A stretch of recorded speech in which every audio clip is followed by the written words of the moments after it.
so that we can catch others up. Cool. Yeah, recording now. Yeah, so Jake, you were interested. Phil was also interested. Olivia, it's awesome to see you here. And I guess this is kind of like the kickoff for the MVP working group then. And the reason it's a bit early is because there's also a meeting in 25 minutes, which I would love if you both joined in on, which is more of like a brainstorming session with Angela and the TE Academy side, because the MVP is basically going to be a pretty close collaboration with them on some NFT technology that we'd use to sort of track the distribution of some knowledge content, token engineering content. So it's really exciting, like the fact that that Angela already has leads on this technology and has ideas around how to get this out there. So anyways, go ahead.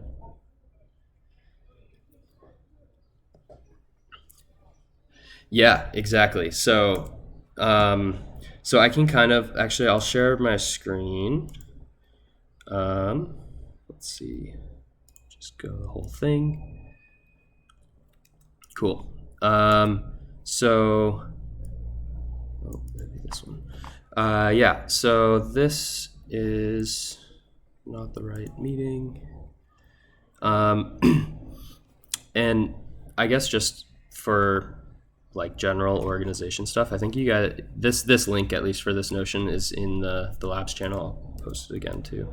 But this is kind of where the work will happen out of, or at least that's the plan, some of the coordination. So like I have the working group for the MVP page right here. And basically the goal for this, the purpose for building an MVP is to, I was kind of hacking away at this yesterday. Let's see what I had.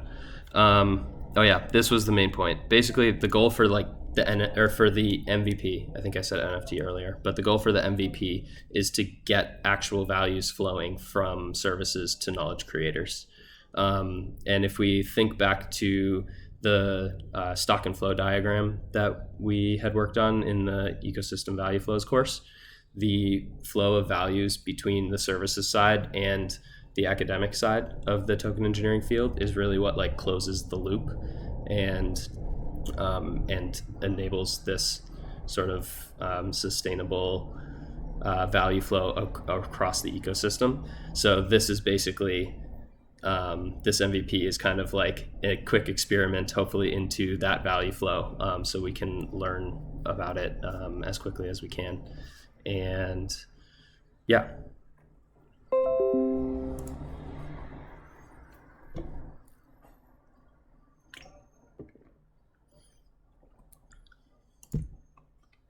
Mm-hmm.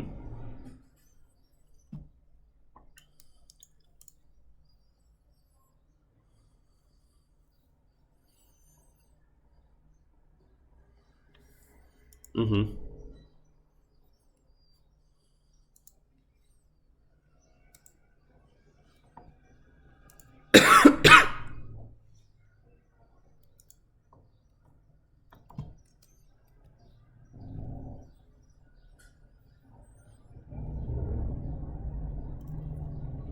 Oh, totally. Yeah, I think that's an awesome idea.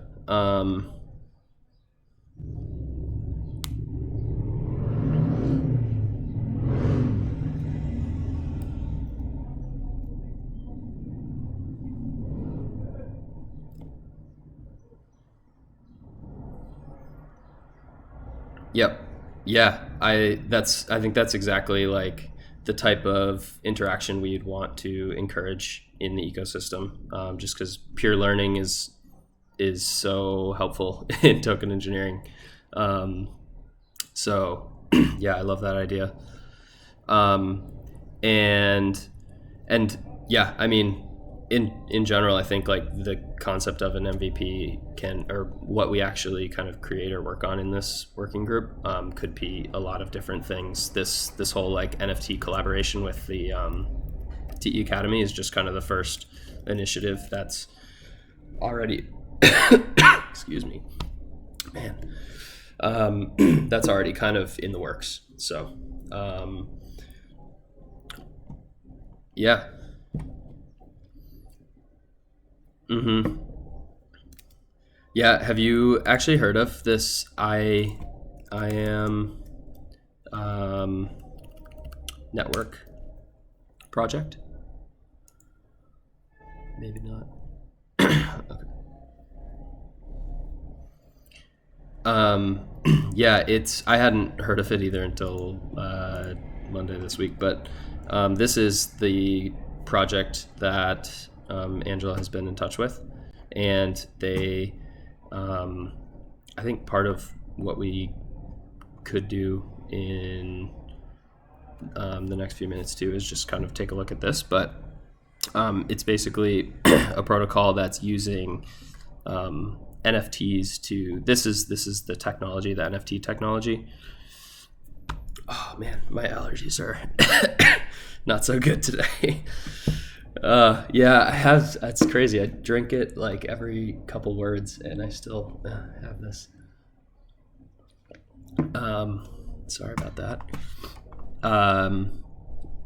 Yeah, so this is the technology, the project that the TE Academy has already kind of sparked up a partnership with, and I also need to dig a little bit more into it to understand how it works. But I will. I think this link is in the Notion page too.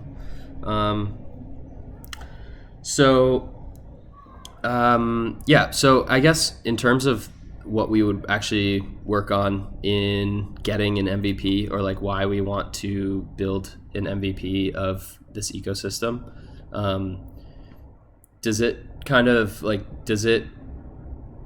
make sense when does the sentence make sense to you guys? I'm just kind of curious because I think I understand it personally, but I'm curious like what else, or like what other perspectives there are, or how other people might interpret like this, getting value flowing from the TE services to the knowledge creators.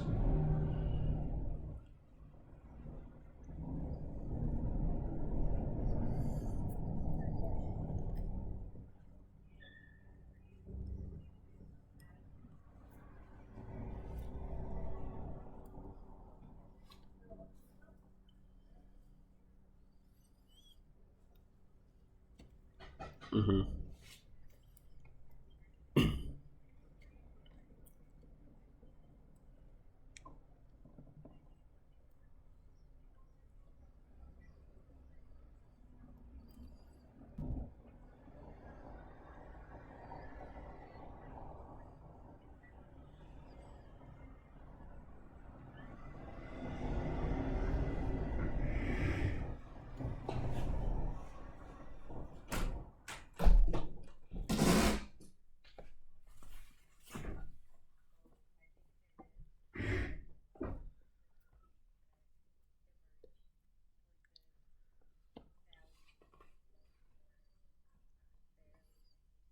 Mm-hmm.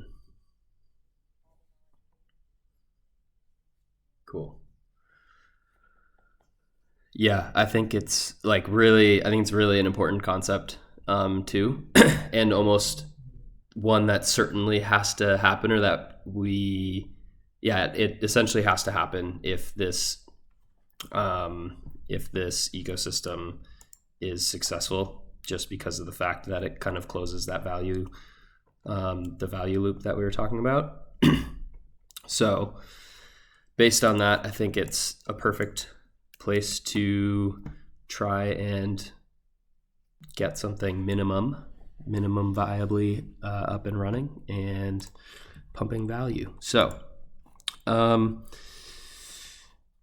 yeah, let's see.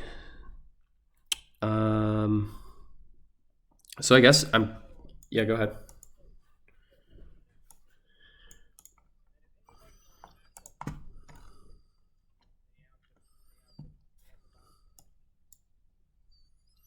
Um,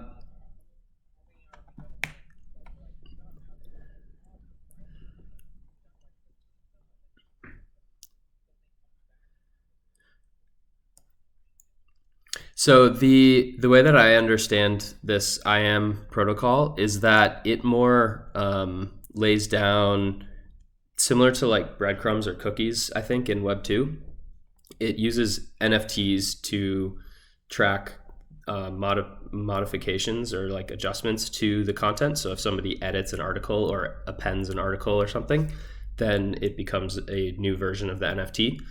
But original the original version is still part of the like the branches, like the next layers of edits. And so using that, and then kind of in the same idea, like if somebody were to read an article or access an article, then they would their interaction with that content would be tracked as like a version of the NFT, I think.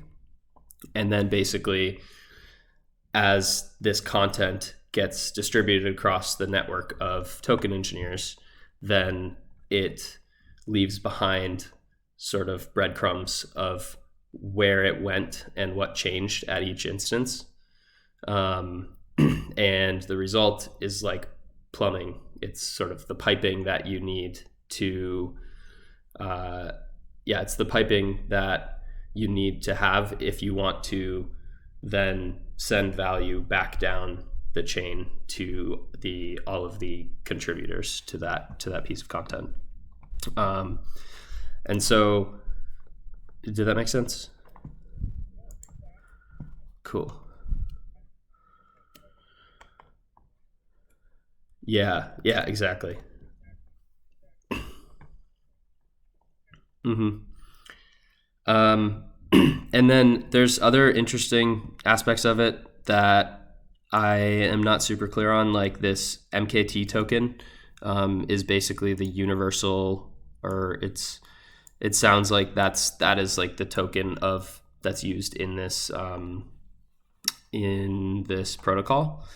But there would obviously be another token, like for example the TEC token, that would have to interact with this. And so there's some questions, I guess, about like I don't know how that works. Like, are people trading MKT for THC, or how is the value realized?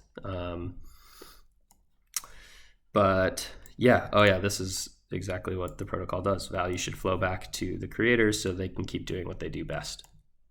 And I think that's really resonates with the ecosystem we're looking at as well. So also, yeah.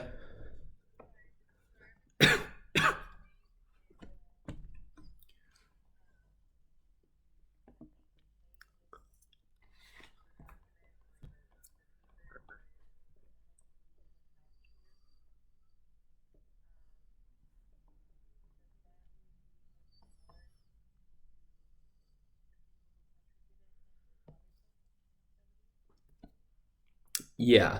So that was one of the one of the questions that I think is still outstanding for me. So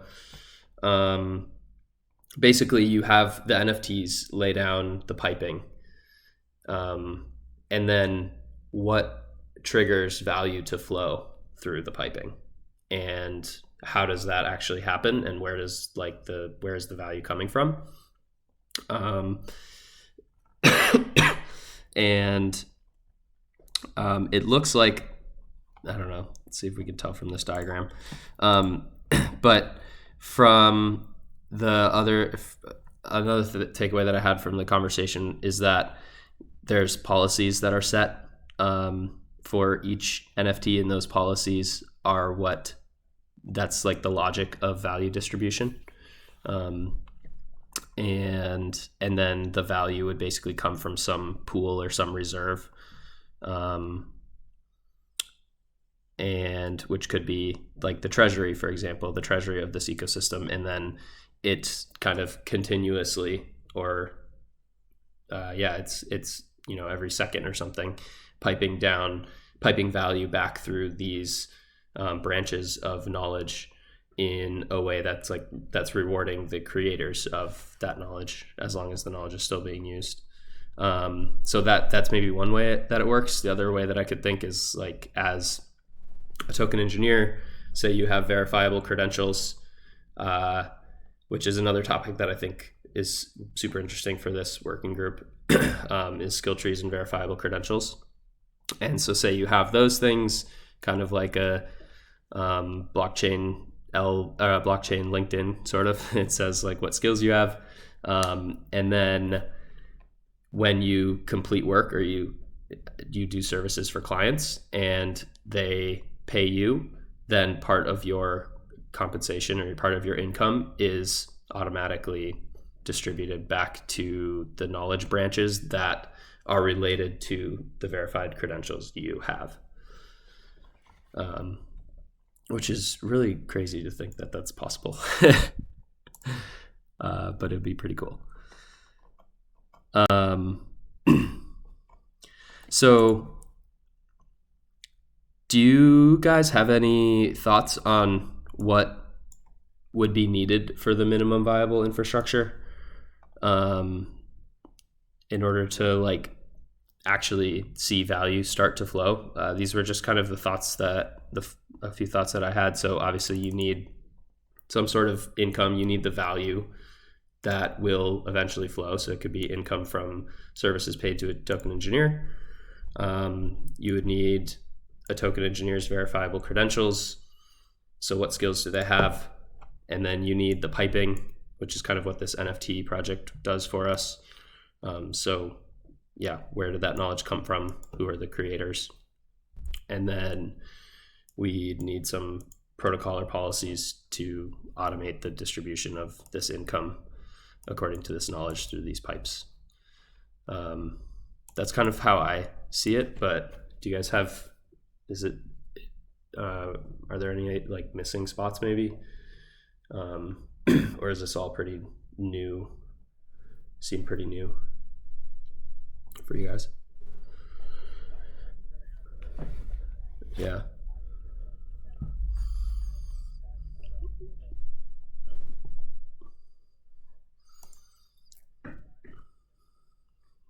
Mm-hmm.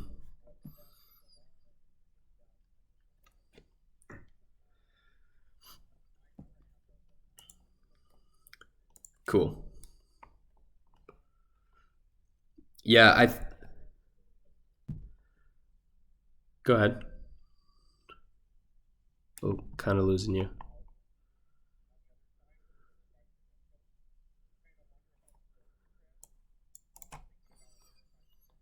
Mm-hmm.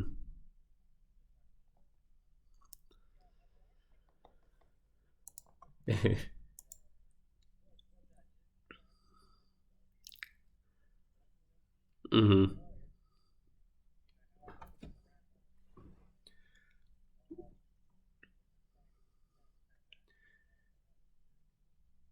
Yeah. Yeah, and I don't think that's something we will build, obviously, like through this project, but I think it's something that I've heard or read that other communities are working on, like Metagame, for example. I personally haven't spent much time there, but I've read a little bit, and I've heard that this is a concept that they're using too. I think Zargum is also helping them out with the whole skill forest idea. But basically, that would be, I think skill forests is one of the topic areas that we would want to dive into as part of this working group. So like in terms of the work that we'll be doing over the next couple weeks, I think that's one topic that is basically like kind of researching, like R&D, figure out what's out there, what are other communities using or doing, and then how might we be able to leverage that technology in the long run, and then maybe what is available for us to leverage in the short run to make this minimum as like the minimum viable infrastructure. So I would add that as one of the subtopics for the working group. I don't know if either of you, I'm personally pretty interested in this one too, but if either of you want to take it and dig in, and we can all contribute too, that would be awesome too.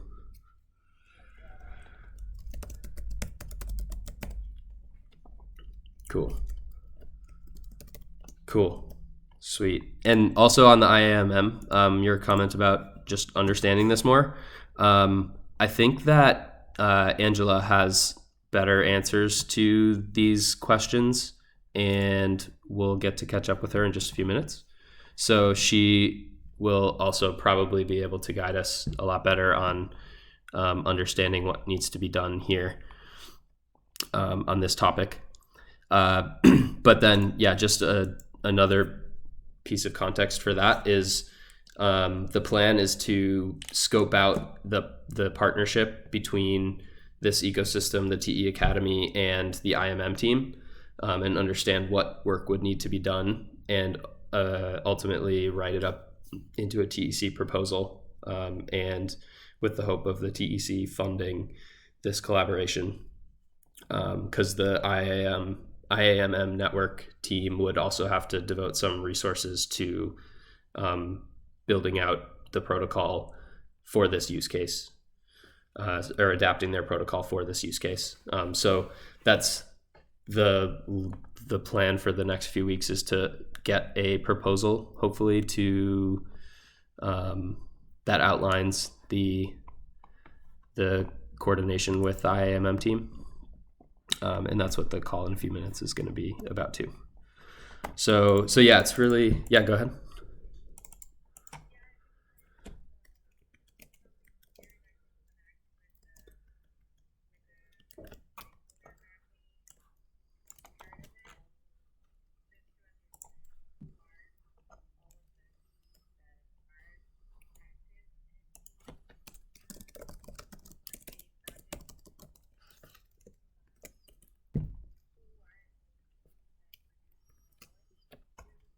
Mm-hmm.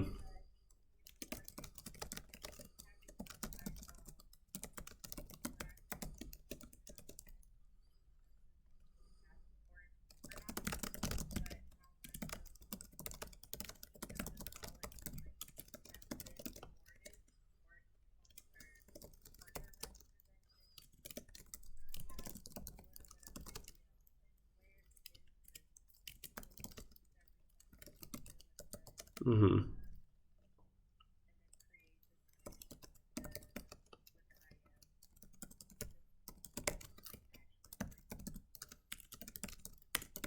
Mm-hmm. Totally. Mm-hmm. Cool. Yeah, those are awesome questions.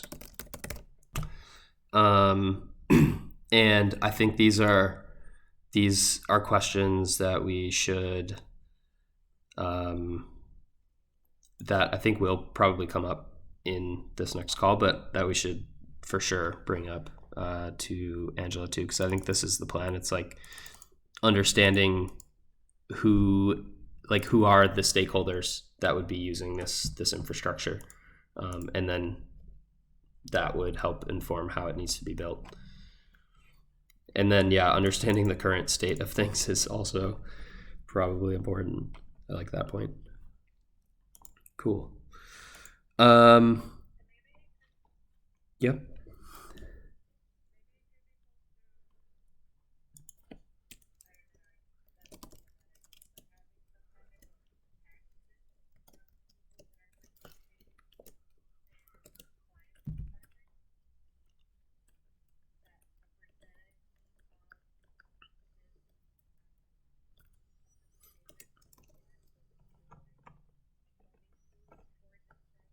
Mm-hmm.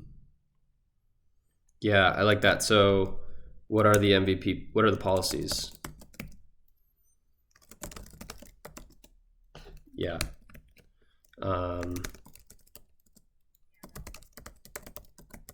Slash incentive mechanism. I'll probably organize this a bit better, but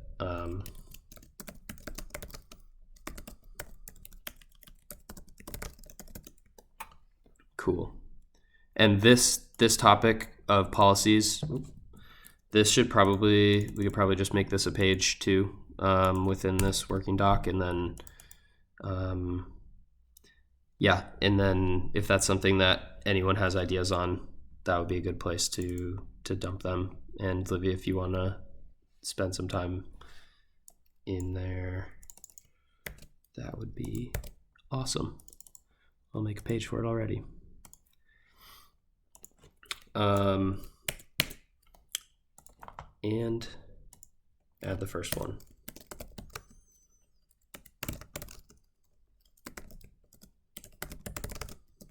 Yeah. Oh, Phil. Hey. Zeptimus is in here too. Cool. No worries. Yeah. And we're actually at the sort of the stopping point for the actual working group meeting, and now we can all jump into the brainstorming sesh with Angela and the TEC team, or TE Academy team, which is more focused around this IAMM topic. But to kind of recap for Phil and Zeptimus, who also just jumped in, these legal structures we didn't really get to yet, but the skill force verifiable credentials is one topic we're going to need to go down the rabbit hole on. And then this policies for MVP, policies and incentive mechanism design is another one we'll want to jump in on. And this is kind of happening naturally, but it's super important too. So basically over the next week, we can coordinate in Discord after later today on what a good recurring working time would be. But these are the topics that I think will be most important to dig in on. Does that sound good? Sorry?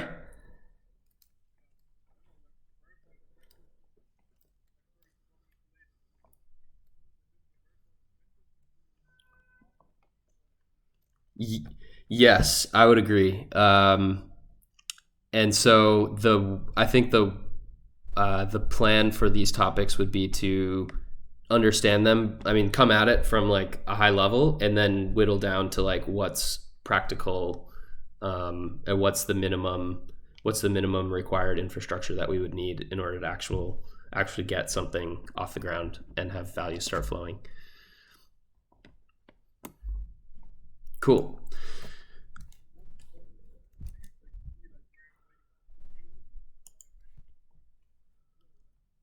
Yep. Yeah, totally. Yeah, and if you have any general thoughts on the MVP topic, then this is also a great place, this web page or this Notion page. Cool. All right. I'm going to...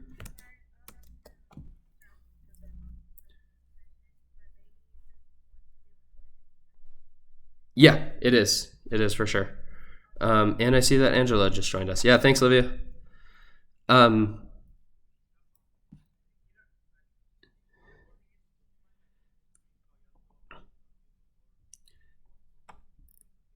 Yeah, for sure. Can do. Yep. And Angela, I see you just jumped in. I was gonna share the Google link to everyone, but we can just do it here, I guess, if that's easy. Is this? Oh, you're muted.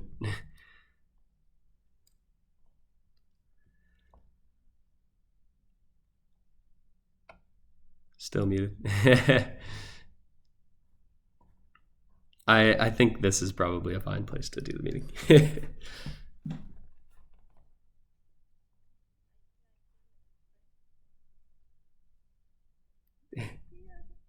Yeah. Can you hear us all right, Angela? Yeah? Okay, cool. Then yeah, I think there was an actual meeting invite, but we can just have the call here. I think this was everyone that was going to join or was able to join. And Metaverde. Oh, I'll stop sharing. Maybe it's my connection. Can you guys hear me all right? Yeah? Okay. All right. Cool. Then yeah, I mean we're ready to jump in to the IAMM topic. Angela, we basically just spent the last like 20 minutes talking about our what an MVP means for this ecosystem project, and that we like want to get values flowing is basically the goal of the MVP, real values. Oh, no. This was like a little bit of a sort of kickoff for the just within the working group team. But then we have our planned plans to dive into the IAMM stuff with you guys. So yeah, we could start on that. The Miro board, I think, would be a good place to start.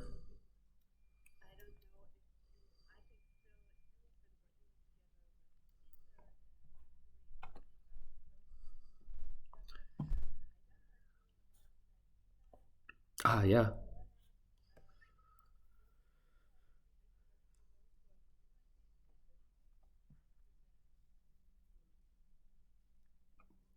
Yeah.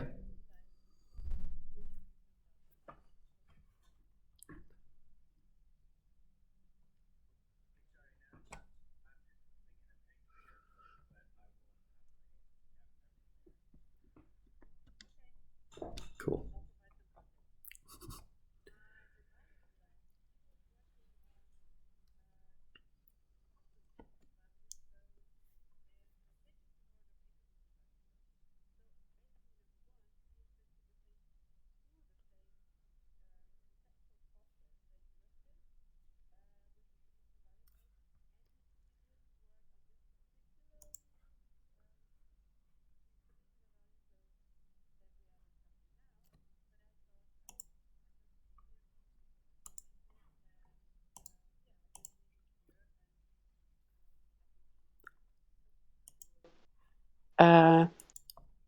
Cool member of this working group for sure.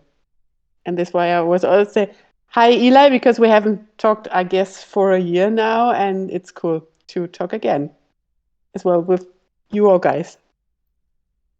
Yeah, that sounds perfect. I mean, yeah, that's what we're working on too now is mapping the value flows of the TEC. I didn't know it had been tried before. Super cool. Yeah.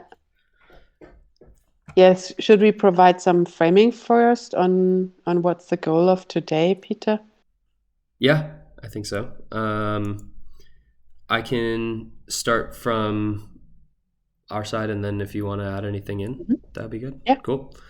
So maybe a small background for myself too, and so this project overall is an idea that went through the ecosystem value flows course, and we're essentially trying to bring a services component to the token engineering ecosystem.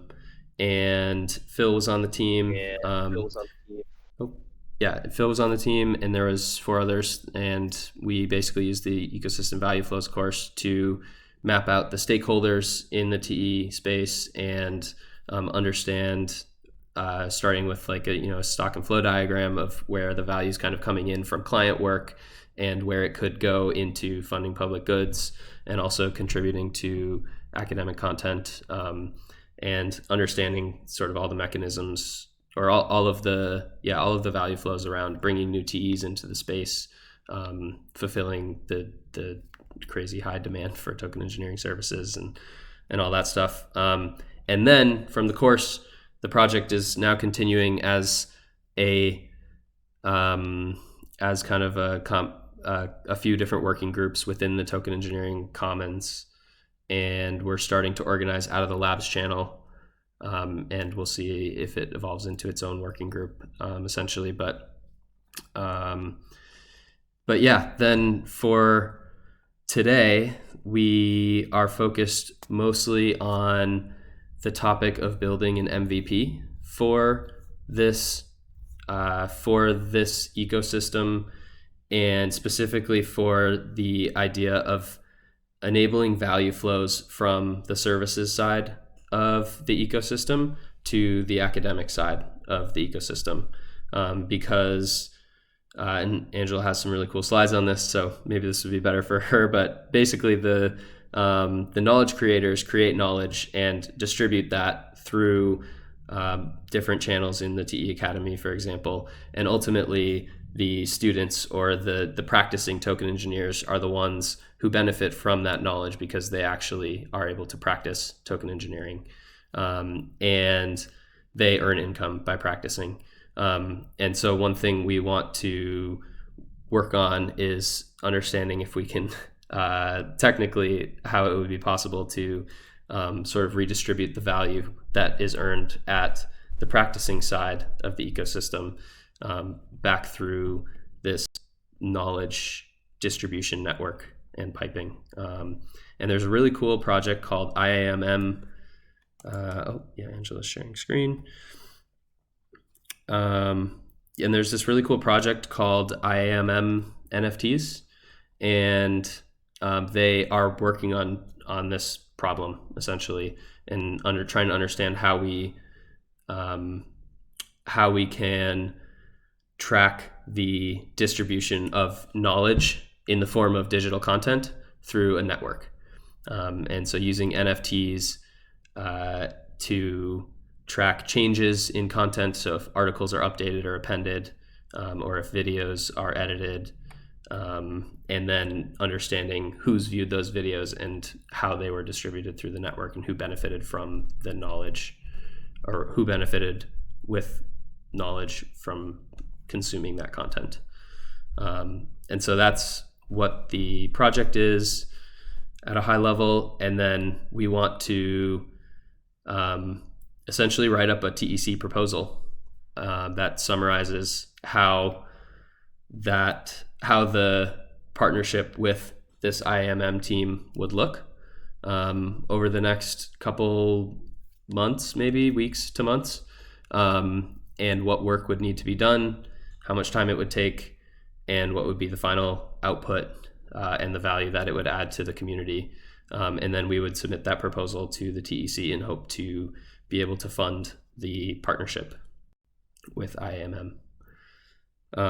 So yeah, we're kind of doing a workshop today to better understand the stakeholders in this knowledge distribution and value flow system. And this is basically the point where there's a lot of overlap between the services ecosystem and the TE Academy ecosystem, because token engineers can be practicing or academics, but it's the same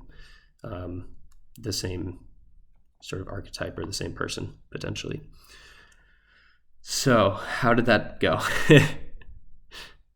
Yeah, super great summary of what we are aiming for. Here's a Miro board, and I just want to, here's a summary of the problems we try to solve.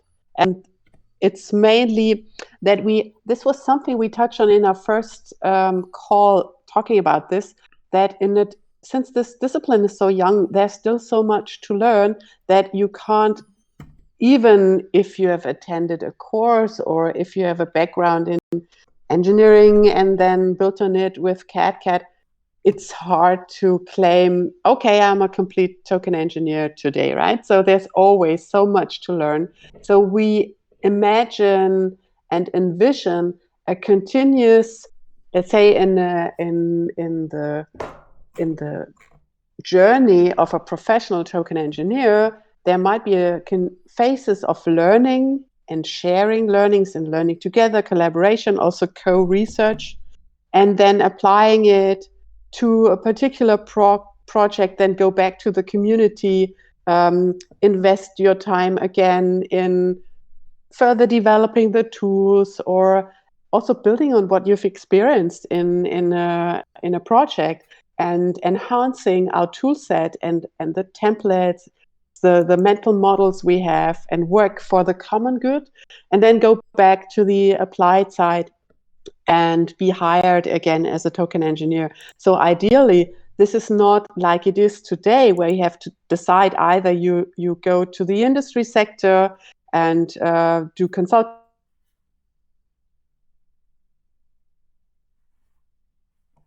rather we don't want to have this sharp split. We see a typical, just logical journey of any token engineer having both, right? And working on both ends and being enabled to work on both ends. And this, of course, depends on opportunities, on openness between these two spaces, and also on funding. And remark on the MVP.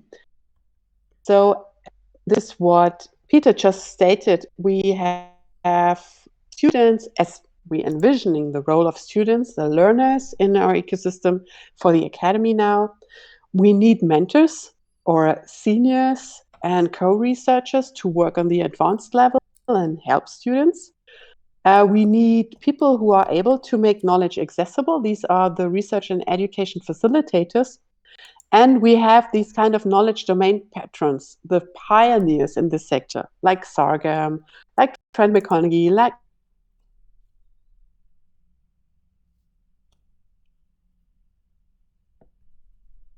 Laruvia, who are contributing with research in this area and also with a vision for this token engineering discipline.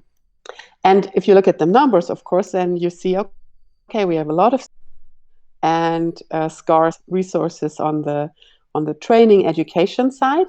And for being a patron or for a facilitator, of course, you have to dedicate much more time. So, and at the patron side, this is years of investing into thinking, doing, sharing, writing, compared to students who might be in just one course. Of course, we hope for much more, but this is wise. The investment is different, and it's also always like, if you're doing such groundbreaking work, it's not monetizable directly. Whereas if you are on the learner side, and now based on the courses and based on anything else you have been doing, CAD, well, projects are coming in, trying to hire token engineers. So it's much easier to, well, be a professional and fund your work. And so we want to solve this via having this value flows plumbing, right? Where the builders of the fundamentals and of the education benefit from TE Commons. This is just an example. It can be also other external sources of funding where we say, okay, we have many students. If just a portion of it goes down to the knowledge creators and also infrastructures, this might have a huge impact on what we can do in terms of further developing the discipline. Okay. And Angela, I think the blue arrow are funds, or right, yes. The blue arrow or the blue plums are funding streams, like coming from outside. It can be TE Commons, it can be funding partners like projects, like we are at the moment doing it with Balancer, with Ocean Protocol, with Bitcoin. And it can be in the future, of course, also with entities and organizations who want to support us in this general mission of building a discipline and also building new Web3 concepts for education. We just had a call today. And I think all these sources are relevant. And then how can we make sure so that we have really good value flows, enabling students, enabling scholarships, covering the mentors, and also enabling time for doing research for the common good, for our token engineering public facilitators. I mean, I've created 3 cohorts with Michal and Shebnem preparing a 3-week course. So this is really a lot of time and work that needs to be invested to make it a good learning experience. And the basic knowledge creators. And plus infrastructure like all the social media channels, the marketing around it, handling applications and such things. And some remark on the chance for an MVP, just to give you some inspiration. Another quick question about that chart. Could Go. the source of funding in the case of like the services side of things, the source of funding could be a project that like a token engineering project. So the source of funding is kind of like a blockchain project. And then these first 7 students are the team of token engineers that worked on the project, and they were all paid by the project. And then their parts of their income was also redistributed back down through the piping. Is that another way to think about it? Sure. That's another option. So we had this conversation on pay to learn or dual education. So one element would be, okay, you hire a junior token engineer to work on your project. But since this is a junior person, you enable this person to, at 50% of his or her time, dedicate to join TE Academy courses or join lab sessions or join a research group, just to have the chance to grow in terms of knowledge and experience in how to apply this.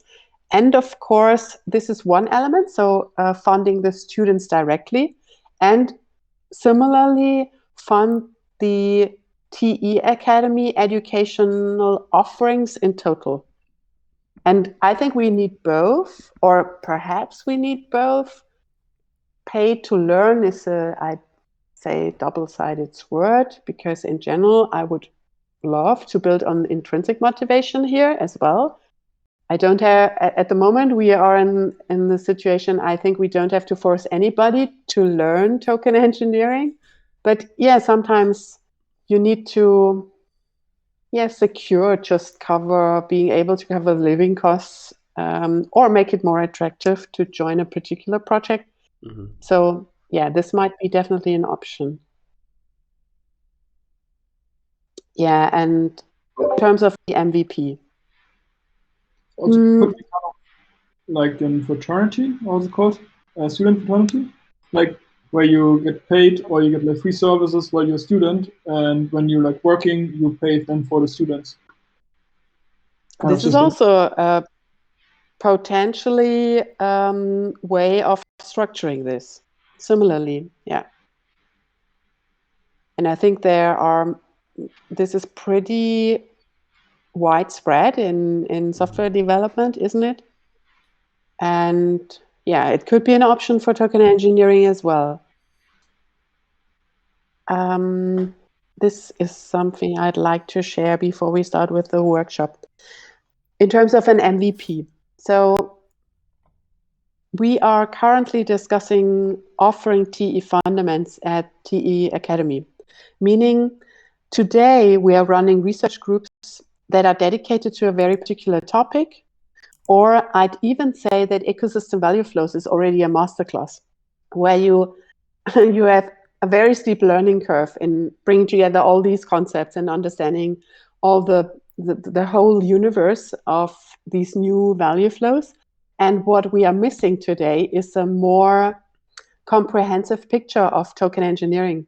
Because, for example, if we are working in research groups, we are just jumping on simulations very quickly. What we are not discussing there is this whole aspect of algorithmic policymaking, or vice versa. In the ecosystem value flows, it's totally cool how holistically Shabnam is approaching this, how to design value flows, and also the responsibility and side effects of defining value in a system, for example. But then, of course, we also have feedbacks like, okay, I want to learn more about simulations and where to go to, and also on not only the software aspect of it, but also the systems thinking, complex systems engineering aspect of it, this expertise in building models and simulations. So what we want to offer is a more comprehensive combination of contents, which you could call the mini bachelor for token engineering. And this is TE Fundaments working title. And there are different colors because it's a combination of different, I call it knowledge domains within the token engineering sector, which is ecosystem value flows, systems engineering, modeling and simulations and verification, governance and participation, engineering ethics. So these are consider them the modules of such a program. And at the moment, we are working with Sorghum, Trend on what would be the modules, what content to include, and this is the goal of, by the end of this year, we want to be able to offer this. And in a way, it would be a perfect case for these value flows, right? Because we have a lot of content that has been created over the last 2 years from the pioneers, the knowledge creators. We are now shaping a program out of it. So we need facilitation, and facilitation is not only moderation, this can also cover shaping, breaking it down to an online course and make it accessible asynchronously, for example. This would be this layer, added value. There can be additional live working sessions where just people gather around a certain module, students and mentors. And this can be also like the lab style. In the next 2 weeks, there's a group working on the ecosystem value flows module. So if you have attended this online course and you want to just discuss and deepen your knowledge about this aspect, join this group, right? And let's have a call every Thursday, something like that. And all those people would add value to the TE fundamentals. And we could have, by taking this as a first MVP, we could register the knowledge that is included in such a course, the facilitation work, and mentoring students' contributions and results. And this might be a perfect case for a first implementation of the MVP. Okay. Just to provide you some context and framing. And I would have a question. And then, sure. Because I participated also in the ocean study group, and I think it was immensely valuable, all the insight from this group. And in general, to learn about ocean, because if you start learning about ocean, it's like, yeah, you need some time to really fully understand how ocean works, and it's amazing the moment you understood it. But is there like a kind of a booklet or like an outcome? Was there an outcome created of this course? So could we create kind of like a case study booklet, which is then like the product of a study course, which is then like, you know, valuable for other people and could be studied by other students afterwards? We didn't do that for ocean, or we haven't. And this is certainly one of the elements to be considered for the MVP. So what is the ideal transfer of community collaboration to the next generation, to all the students that are coming later? And this is certainly an totally interesting discussion and area, because, yeah, I think there are so many discussions and great results that are captured nowhere and that are not accessible. And this is certainly a big topic. Then afterwards, what do you cure from this? I mean, if you would have like this ocean study guide or ocean case study and like a couple of questions in the end, then you could create a verified credential or NFT or whatever to a person that he understood ocean to this point of time. And the people who created this ocean booklet could be then rewarded to a certain extent or whatever for creating this and issuing this credential, basically. Exactly. And similarly to the modules, right? So you all know these online courses where you answer on 3 to 5 questions after every single chapter, and then you get a certificate. And this is nice, of course, but it would be so much more valuable to have, let's say, okay, you have this basic content from the online course, and then you have an additional step where you collaborate with the community on self-given challenges around a particular module, around ecosystem value flows via using a case, or around verification for the basic understanding, what's relevant in modeling. So I think there are all kinds of, we can be really creative based on, I guess, your own experience, what was really relevant when it comes to learning, and based on what we see as a need from future students, from mentors, and also from the projects outside, what they want to see. If somebody says, hey, I'm a trained token engineer, what do you want to see, and how to verify? Skills forest, right? This is another aspect to it, to prove your expertise and skills. Okay, so many opportunities here. I think now, Peter, I'll hand over to you and we can start working on the Miro. Cool. Oh, am I muted? Yep. Awesome. Yeah, so I think, and Angela, the goal for this, not this meeting, obviously, but like the plan for our partnership with IMM is to have a rough TEC proposal outlined in 2 weeks, or in 3 weeks maybe. 2 weeks about, yeah, to reconnect with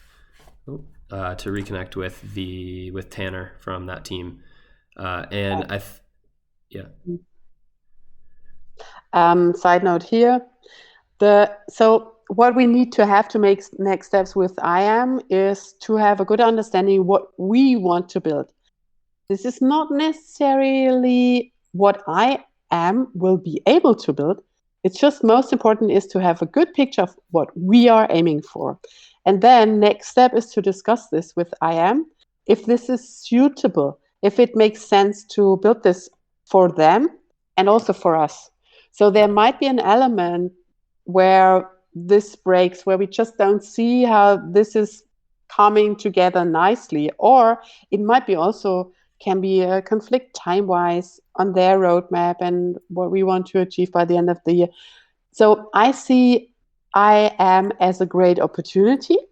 However, it's not set if this is the best solution. It's just certainly one good opportunity, but if we find out that we need to build it with a different partner on a different protocol, fine. Mm-hmm. Cool. Okay, so yeah, then the overall goal is to really hash out what type of infrastructure we need that fits our needs the most. And by our needs, we really mean the stakeholder needs in the ecosystem. And the stakeholders that are in the ecosystem are the 4 that you've highlighted. This is at least one perspective on how to bucket them. Obviously, you can cut archetypes very differently depending on what your purpose is, but this is the cut that we have. And we have students, mentors, researchers, and facilitators. And this is, I think, an important note to make is that like these 4 stakeholders are the key stakeholders in the Token Engineering Academy ecosystem, and they're also key stakeholders in the TE Services ecosystem. And the fact that there's overlap there is why this is like perfect opportunity to combine forces, and why we need to basically figure out a solution that works for everyone. So I added, let's see, how should we start? So to understand stakeholders, This is really cool that I realized or made this connection, but the process that I think we want to go through right now, or that I think would be most helpful for us, is something that I learned directly from the Ecosystem Value Flows course. And in order to understand what infrastructure we need that fits our ecosystem the best, we need to understand the stakeholders and their motivations and their interests and their interactions, what they provide and need out of the ecosystem. So the two tools that we used in the Ecosystem Value Flows course to do that are the stakeholder profiles, which are the top right of the screen there, and the other is this stakeholder interaction matrix, which is on the bottom of the screen. And pretty conveniently, since these stakeholders do overlap with our ecosystem, the team that went through the EVF course had started out mapping stakeholders. And actually, Angela, is it okay if I share my screen just so I can guide through Miro? Yeah, sure. Wait. Cool.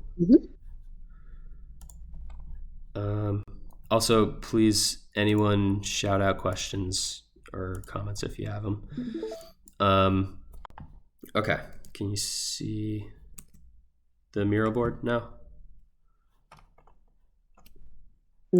Cool. It is not working. There we go. Yeah, so these are the stakeholder profiles, and conveniently, 3 of them are actually stakeholders that we had mapped out from the Ecosystem Value Flows course with our team. So this is a stakeholder that in our breakdown, we had kind of called it a floater, but it's very similar to this research role. And we had an interview with someone that we felt fit this stakeholder profile, and we asked them a bunch of questions, and this is kind of the outcome, a bit of a generalized outcome in terms of background story, pains and frustrations, desires and drivers, their goals, and if I can move this, what's this last one? Move this last one. Assets and skills. Assets and skills. Yeah, so this is an interesting... Yeah, so this is... Angela, could you... Someone's echoing. Angela, I think it's mute. Yeah, someone's echoing. Cool. Switch off my mic. Okay. All good. No worries. Yeah, so this is one of the stakeholders that we mapped as a floater, but I think it's very, very much similar to the researching role. This is one of the stakeholders that we call the practicing token engineer that's crypto native. And I think this is very similar to a student. So it's essentially this someone whose career it is to provide token engineering services, but they also will want to pivot and go back and learn things and be part of the academic ecosystem again at some point. And so we were able to get a bunch of Post-its down there. And then lastly, we were calling this a guide in our project, but I think it's essentially a mentor. And it's people who have tons of information and aspire to help TEs find knowledge. And the last one was a facilitator, which I'm not sure we really had exactly, or we maybe had similarities, but this is basically one profile that we could work on. Then the other tool that we could use is this interaction matrix, which is pretty cool. And basically you have, it's a matrix with the same 4 stakeholders on the top and the side. And the direction of exchange is always from left to top. And if we can zoom in and read this enough, this box would be for what is exchanged between this stakeholder and that stakeholder, and this box is for why. So kind of what's the motivation behind it. Obviously the middle of this matrix would be the stakeholder to itself. So that might not make as much sense, but I think there's for sure some really important quadrants of this matrix, like mentor to student, or researcher to student, student to facilitator. And so these are kind of the motivations. This is where we really hash out what the motivations are for the stakeholders in this ecosystem. And then the idea would basically be, once you really understand your stakeholders and their backgrounds, you're able to interpret what their needs and offers are and what their motivations are. And then with all of that stuff, we would be able to have hopefully a really clear picture of how the value flow infrastructure would need to be set up.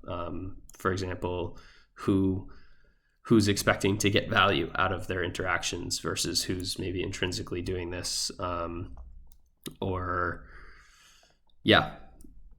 motivations and things like that. So Angela, we actually didn't talk about those two tools, but do those seem like they would be valuable to fill out and work through? Absolutely. So I think it's totally, so no need to rush, right? This should be just a starting point, and we certainly don't need to have the fully fledged value flows at the end of the session. It's rather, okay, we start with a good understanding.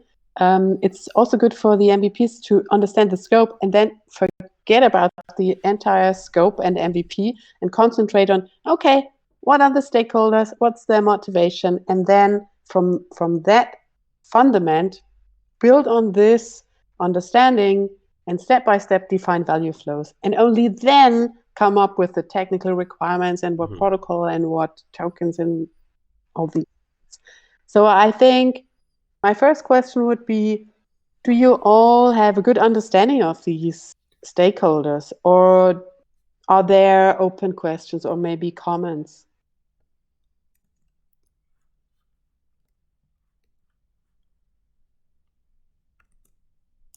Make sense to you? Yep. Facilitators are the ones which get the research or the outcomes to the market, basically, or to other people. Market, maybe better word probably would be make it accessible. So like, it's not enough to, certainly super important to publish an article, but we have loads of articles on our website, loads of articles in reading lists. How to help people stuff, make it accessible, right? So you could read an article about motivations, but this template actually helps a lot in shaping such a workshop, particularly if you collaborate online and so on. So creating templates, creating an agenda for a course, setting up feedback sessions, setting up a game sessions. This is the work of a facilitator to, in a way, make fundamental research, token engineering accessible for students. Okay, cool. So also content creation. Yes-ish, yeah, but there, in a way, there are two types of content. One is the fundamental research, like the conviction voting concept built by Block Science and CommonSec, and they concentrated on research. And then the second element is perhaps the governance research group explain what conviction voting is, putting it in context, and working with a dedicated research group on how to applying it or improving it. This would be then facilitation. And then the mentors on top of that would be probably in the direct interaction with the students. And there are, of course, I'd say facilitators are rather building the concepts and the structures for education, and the mentors in the direct relationship with the students, perhaps. This is the difference between those two. Yeah, and of course, as a mentor, you as a senior person, also as a person from outside and perhaps directly jumping into research, you can be a researcher as well, and then create fundamental content that is made accessible and then helps students to learn. Make sense? Perfect. Thanks, Jess. Mm-hmm. Cool. We can also put names as let's say personas, just good representatives of the different roles. So if I talk about the fundamental concepts, let's put Sargam as an example of this fundamental researcher.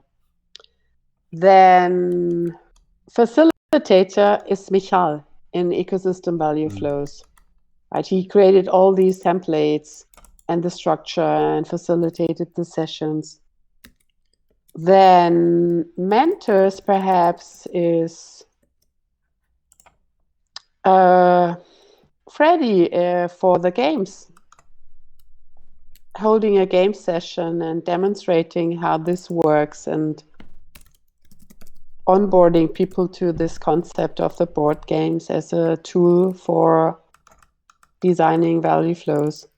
And then everyone who has been participating as a student in ecosystem value flows, being a student and perhaps now already active as a mentor in at the labs, as an example. Or a facilitator facilitating this session, Peter. Yeah. So you see there are Matrix. one person can have many hats. Cool. And Yeah. just for transparency, I guess we interviewed Sebnam as the guide. Mhm. The floater was Mikal, but I actually would agree that this Okay, floater perfect. is maybe more of a facilitator. If the researcher is like really deep in very academic research, like I think Zargam is. So I would probably agree with that. This was just my interpretation as researcher. But yeah, Mikal was the floater. And then Okay. token engineers or other random people, but also important to the ecosystem. Shouldn't call them random. Cool. So I was going to say in terms of next steps, not that we want to wrap up right now, but it would be awesome if people can contribute to the Miro board and the profiles and the interaction matrix. If you just have some time, I found it best to do those things in like half hour, 45-minute sessions, like on my own, and then maybe connect with one or two other people from this call that's also working on the same thing, and then just like bounce ideas back off each other and adjust your Post-it notes and stuff like that, or your stickies. So that would be super, super awesome if there was independent work done on the Miro board too in the next few days. And what else? Yes. And then I think it would be good for us to then have I don't know if I'm skipping a step here, but to have a dedicated call then to look into what exactly we want from IMN. Mm-hmm. So yeah, to just Yeah, basically diving into the list. tech. Mm-hmm. Yeah. For sure. Okay.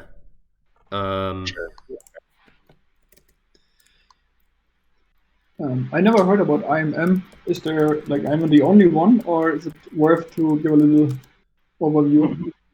No, you're not the only one. Yeah, okay. I just heard about it Monday. The only one. Okay. Okay, let me pull up their website or share this is I'll add the link and I'll happy to show you briefly.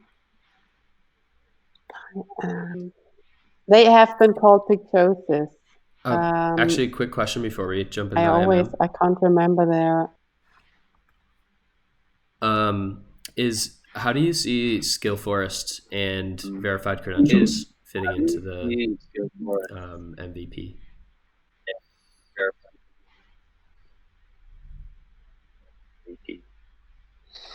I think that at some point, this was what Phil was mentioning. At some point, you of course want to have to prove as a student that you attended successfully in a program.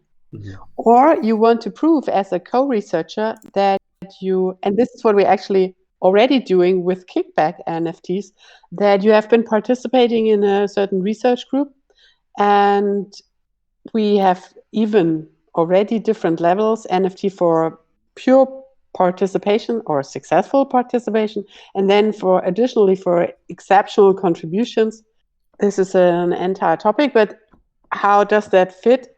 Proving as a student or as a co-researcher that you have been participating in a program is relevant for being hired Mhm. and getting grants on the service side of things. And this adds to the skill forest. And Skill Forest at the moment is also looking into how to make use of NFTs for skills in overall in crypto, and then of course in token engineering as well. And it makes total sense to have this included in the MVP. And I mean, the most obvious thing is, okay, what are the criteria for proving that you have successfully completed the T fundamentals program? This is your NFT, and we are closing the cycle. Having successful students is also adding reputation to the mentors, to the facilitators, and to the creators of the knowledge of this program, because they are having impact. Cool. Yeah, I agree. I think my take is that for the skill forests and verifiable credentials are 100% would be required for the eventual ecosystem application for the same reasons you just said and Phil said. For the MVP, I am curious if we will need them or need that technology already set up to any extent to get the values flowing like we want to. But I think I don't know if we would need it, because it could be something like you don't need the credentials set up in order to send value down the pipeline. But I think for sure it should be a topic that we look into further. But that's just for sure should be my thought. Cool. Yeah. Such things tend to explode in terms of just that. And it's totally fine. I'd suggest that we are really open and take the full scope of things we would wish to have, right? Mm-hmm. Let's paint the picture of the perfect outcome. And then next step will be cutting it down to a reasonable MVP. Also being aware of what do we actually want to learn by having this MVP, and how to make it a valuable minimum viable product. And then based on that, of course, go extend and enhance functionality and features. And yeah, I think that's a matter of discussion always. So painting the picture, full scope, and then discuss it with the partner, be it IM or another solution. Can we have a combination of different solutions, or is it just overwhelming in terms of workload and management? This will be then a matter of iterations in defining the MVP. Okay, I can take the final minutes to just make you aware of IM. So this is IM, and it's built. Tana is the CTO, and here we go. He was student at Ecosystem Value Flows, and they are building a protocol for decentralized digital goods. It can be art, it can be content like books, it can be knowledge. They want to take a different route compared to the typical NFT platforms today that are trying to establish a platform for exchanging and tracking NFTs. They want to put it to the protocol level to have a most fundamental layer of technology to enable NFT functionalities, and then being more flexible on what else to put on top of it. There's also MetaMarket. They have a token, and using and rewarding curators, creators, digital goods. So they have also already a particular mental model on who are the stakeholders and rules. And yes, we have to find out. And yeah, Shabnam, Sherman, Lisa are involved for what they are working on. Sherman for her research, Shabnam for the Hitchhiker's Guide, Lisa for her books and publishing work. So there are already relationship established, and yeah, we have to see now, okay, how would these value flows fit in? And feel free to make yourself familiar with the concept, but let's try to paint the full picture, not dedicated and shaped towards IAM, rather vice versa. Full picture, and then see if IAM can be the route to take to make it a reality. Thank you. Okay, so we'll work asynchronously on the Miro, or yeah, I think the Miro, the stakeholders, and the interaction matrix would be really cool to have people chip in on. I think having more perspectives that take fewer time is better than having one person who does the whole thing, because it's very biased then. And then as for the extra topics, besides the stakeholders that we wanted to dig into, I think individually people should take a look at the IAM tech stuff, and then basically think of any questions or concerns or issues that you might see with the tech, or maybe it works perfectly for how you're kind of envisioning it. And then, yeah, so questions on the tech, and then skill forest and verified credentials would be the other topic that I think we dive into. Yeah, but let's go step by step. So we don't need to have everything in parallel. And if we can meet, I don't know, once a week, and I'll wait for the meeting. In general, I feel it would be cool to meet once a week and make progress now. Next step is to have the motivation metrics filled and to come to, let's say, a shared picture of this is what a student can provide and what a student expects and needs. And based on that, we can work next week on what would that mean for an MVP. And then put up a document that we are able to share and discuss with Tanne. I think that would be fine. Cool. Yeah. Does that make sense to everyone? Yeah. So we'll share the Notion or the Miro. Cool. Should we keep the meetings Friday at this time, or do we want to meet earlier in the week? I think this is a little early for Jake, and I'm not sure about other time zones. Well, this isn't so bad. The call we had earlier was rough, but this is fine. I can do this. I don't really have other time available, to be honest.